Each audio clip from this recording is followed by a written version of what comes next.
power-tripping manager tells me not to do a critical task, so I maliciously comply and get him fired. Here's what happened. Subscribe to Am I the Jerk on YouTube and hit the bell for notifications.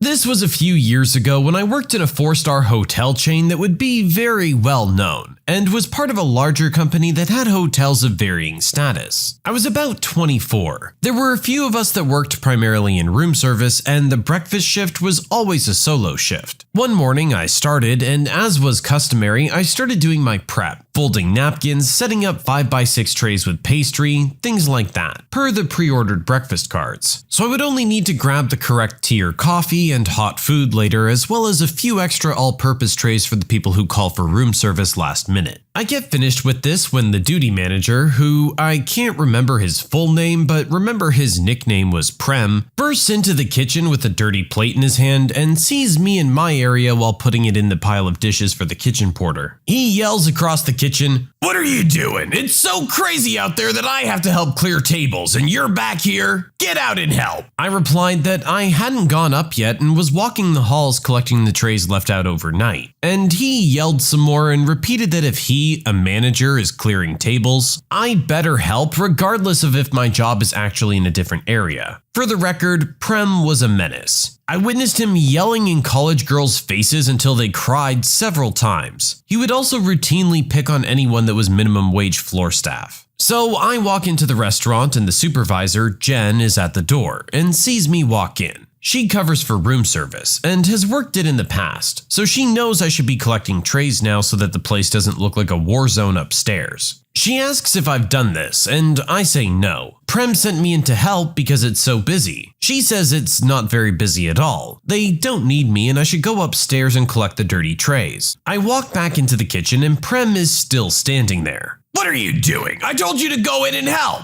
I went in, and Jen said they don't need me and told me to go collect the trays. He then accuses me of going to her and asking if I can go collect trays to get out of helping. So I tell him he can go and ask her if she called me or if I approached her. This satisfies him that I'm at least not lying, but he's still not happy. He says, "I'm the duty manager. Jen is a supervisor. I'm higher up, so you do what I tell you. Go in there and help clear tables. I don't want to see you going up to collect trays." I go back into the restaurant and Jen looks at me confused. I tell her that Prem insists that I help and won't let me go back upstairs, and says he outranks her. So she says I should join the guys at Station 1 and help their area. Breakfast passes and I pop out a few times to do my room services and come back with not much issue. My shift is until 3 p.m. and breakfast ended at 10:30. At this point, nobody's been upstairs and housekeeping will have been putting out dirty trays. I get a call on the room service phone from a housekeeping manager saying that floor 4 has a dozen or so trays in the hall. I tell them, "I'm sorry, the duty manager has prioritized other areas at the moment and has said I can't go up." I start doing my afternoon prep, polishing cutlery and the like. About 12 p.m., I get another call, this time from the housekeeping's top manager. She tells me there are trays everywhere, and I politely apologize and explain that my duty manager has used the exact words, "I don't want to see you going up to collect trays." She accepts this without question and asks that I help when I can. At 2 p.m., I get a call from the hotel's director of operations regarding the trays. At this point, there are trays in the hallways on all 7 floors, and the place looks filthy. Again, I politely explain what instructions I've received from Prem, and this is accepted without further question, and he says he'll inquire into it. 3 p.m. arrives, and I haven't heard anything else, nor have I cleaned up the pigsty upstairs. My replacement arrives and I tell him what happened and apologize for the fact that he'll have to collect these, but tell him why. He laughs and decides to leave it until somebody else calls and informs him they're there. Shortly after this, Prem left the company. Okay, so this one's maybe a little anticlimactic, but you know what? That's how a lot of real-world stories tend to go. I would say we have no guarantee here that Prem was fired over these trays, but considering our original poster got, 3 separate calls about these trays throughout the day? Somebody seems to be paying attention to them. It's probably more over his attitude than anything else. This maybe was just a final straw. If they were that difficult to deal with, there may have been other issues in the past that may have snowballed into this. Either way, you're better off not having to work with someone who can't take any kind of outside input. The whole high and mighty attitude doesn't get you very far. You have employees for a reason. You need their help. If you were willing and able to do it all yourself, you wouldn't be complaining about doing some dishes. So let your employees do the job they need to do. Your supervisor says they're fine, take their word for it. If there are any issues later, you know who to talk to. Entitled Dad tries to call me out for not doing my job properly, so I embarrass him in front of everyone. I worked at Blockbuster circa 2003. When checking people out, there were two things you were supposed to do. 1. Read the titles of the movies and give the due dates. 2. Tell people to have a nice day or night and hand them their movies on the other side of the security gate. So a guy comes in with his 2 kids on a busy Friday night. He has a few children's titles and a softcore adult entertainment flick. I ring up the videos and tell him the due dates of the kids' movies, and say, the other one is due on this day, trying to save him a little embarrassment. I walk over to the security gate to hand him the videos where I'm planning on telling him to have a good night, but he's still at the register. Confused, I look at him and he says, "Aren't you forgetting something?" I think through the Blockbuster process and can't come up with anything. He has an indignant look on his face and says, "You're supposed to tell me to have a good night." I'm pretty stunned that a grown man is so reliant on the well wishes of an 18-year-old, especially since I would have given him what he so desperately needed if he'd walked over to the security gate. So I say, "Sir, I'm so sorry. Have a great night. Enjoy your copy of..." I look down at his VHS tape, then look at everyone behind him in line and raise my voice. "Married people, single sex." He turns bright red, and the lady behind him covers her face. Sort of felt bad for his kids getting caught in the crossfire, but there are always casualties in war. You'd think if he's so familiar with Blockbuster's process that he would know that you were about to say it anyway on the other side. Typically, "have a good night" is gonna be the last thing you say to someone, so you would say it as you're handing it to him and he's walking out the door. It'd be a little weird to say "hope you have a good night," then walk over somewhere else, hand him something, and then he walks out the door. You guys know how it is. When you've said goodbye and then you both end up kind of walking the same way, you feel a little weird about it. Like you don't want to start the conversation again because you've already ended it. Normally, goodbye comes at the end. I don't know. Maybe this guy was just in a bad mood and felt the need to pick on the 18-year-old behind the counter. My brother and sister-in-law threw away my daughter's medication. Now, I've forbidden them from seeing her. I have a 4-year-old daughter, Emma. I'm an alcoholic and I've been sober for 2 years. My brother was Emma's court-appointed guardian from when she was 15 months old to just before her 3rd birthday. I had to fight for almost a year to get her back. My brother and sister-in-law are still upset that I took Emma from them, and have called CPS on me numerous times and make it clear that they don't trust me to take care of my own kid. They love Emma and Emma loves them, so I try to take her to see them a couple times a month. A couple weeks ago, Emma caught the stomach flu from someone at her preschool. I'm in school full-time and had a midterm that day, so I asked my brother to watch her for a couple hours so I could take my test. They said they were happy to take her, so I brought her to their house that morning with her medicines, a schedule saying when she's supposed to take which medicine and the dosage, along with a bottle of Pedialyte and a few changes of clothes. I came to pick her up after the midterm,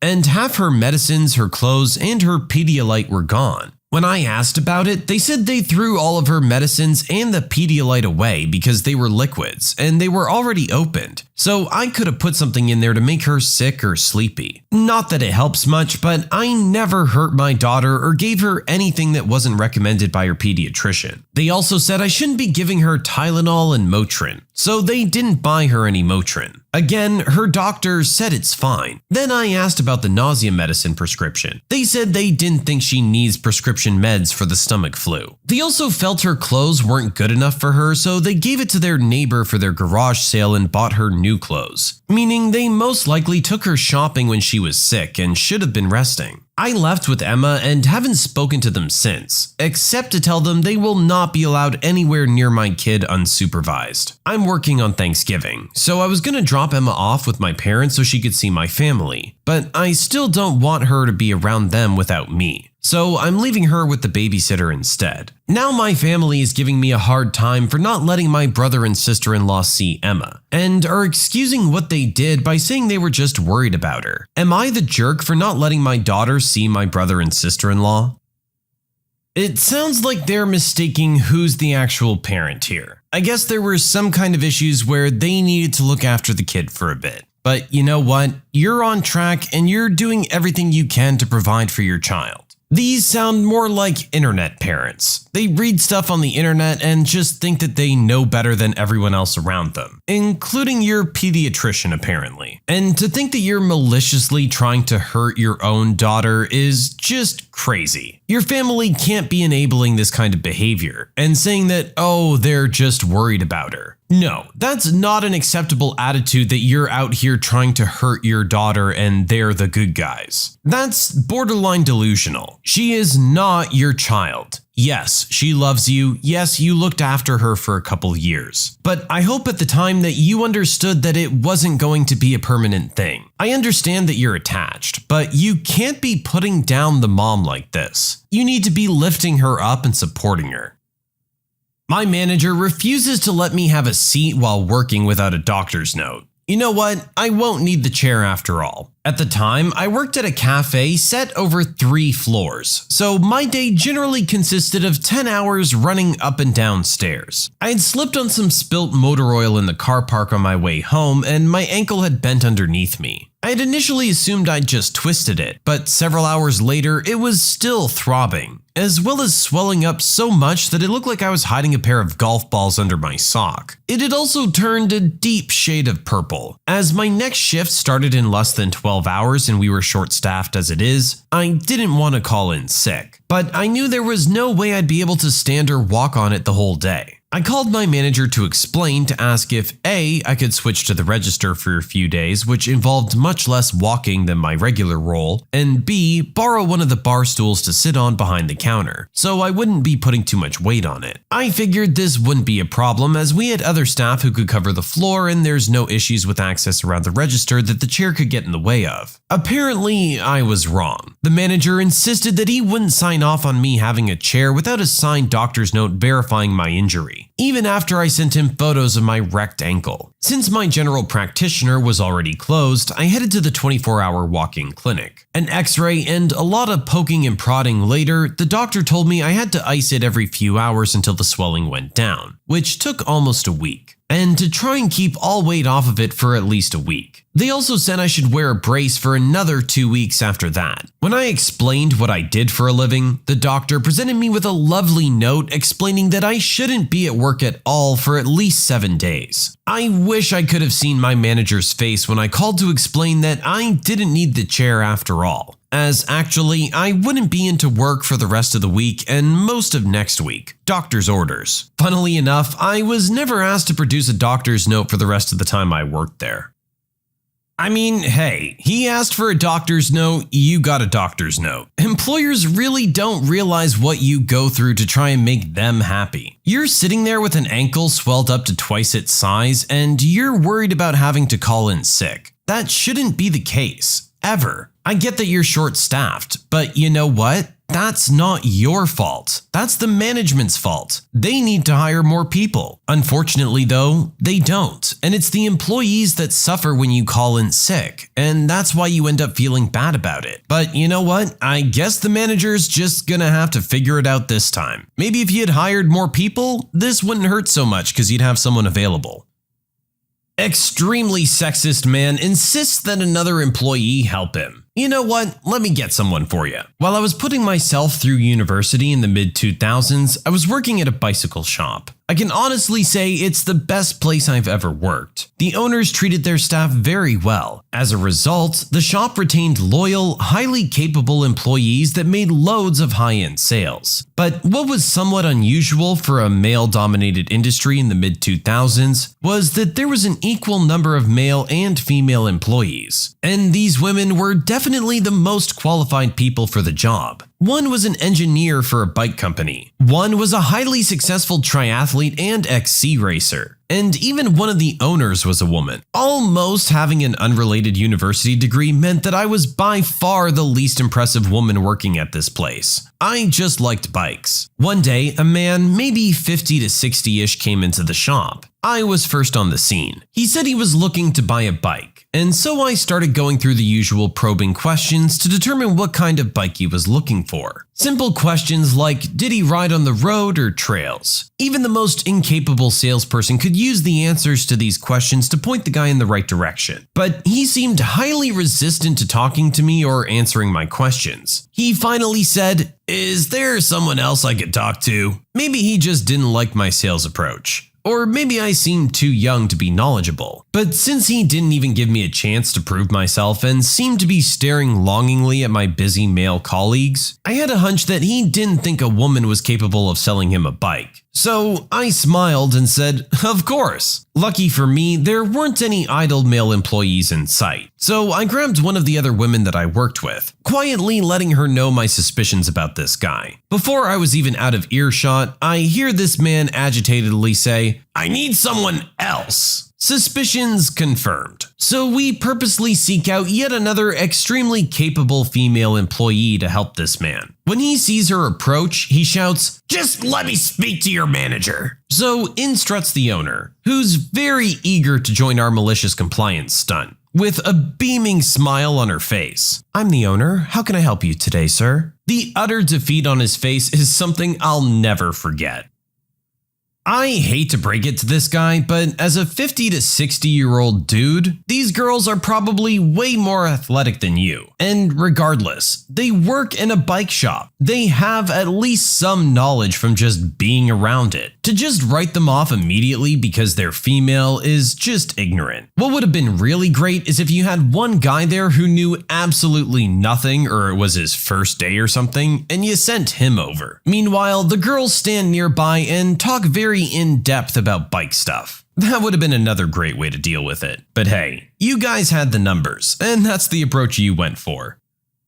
My sister gave her daughter the same name as my stillborn. 4 years ago, I, 30-year-old female, lost my daughter Rosie through a stillbirth. It was a huge shock because I went into labor thinking we were going to have a healthy little girl at the end, but she never even took a breath. My husband and I were reeling from the shock. Nobody was sure why it happened either. We had announced to people that I had gone to give birth, and then we had to notify people that she was gone. I don't remember much from the weeks that followed. I got so depressed, I spent some time in the hospital after my husband grew so concerned about me. Last year, I gave birth to our son, and his arrival was a real turning point for me. I had done all the therapy and healing I could, but having my son helped in a way nothing else could. My family were always aware of this. Everyone knew Rosie's name. We'd announced her name at my baby shower and it was engraved on her urn. My sister announced her pregnancy in February, and I was so excited for her. When she said she was having a girl, she seemed to take that I might struggle hearing that, but I was honestly so happy for her. She never mentioned the name. I never asked. I've always believed something like that is up for the parents to reveal in their own time. My niece was born 3 weeks ago. My sister posted the announcement of her arrival with her name, Rosemary, or Rosie. In her post, she declared that baby Rosie would go by Rosie, but they had given her a substantial name because they cared about their daughter's future, and how they didn't want to stick her with the juvenile name as her given name. I read through the whole post in so much shock that I had to read it 2 more times, and I needed to get my husband to read it to see if he read it the same way I did. The post read as being so condescending toward my husband and I. The way she dissed the name Rosie as a full name while also using it, and never even gave me a heads up about it. The post received so much backlash that my sister took it down. Our brother told her she was being a jerk and to get rid of the post before my husband or I saw it. I didn't acknowledge any of it was happening. I didn't reach out to my sister and didn't reply to texts from her. But I did talk to my brother, and I told him I had seen the post and so had my husband, that we had read it several times between us before it was removed. My sister came by my house on Wednesday. She didn't call or text ahead of time. She just showed up and wanted to talk. I told her I had nothing to say to her and shut the door in her face. She rang our doorbell and knocked several times before giving up. She sent me messages afterwards saying I needed to act like an adult and talk to her, and that shutting the door in her face made me a passive-aggressive jerk.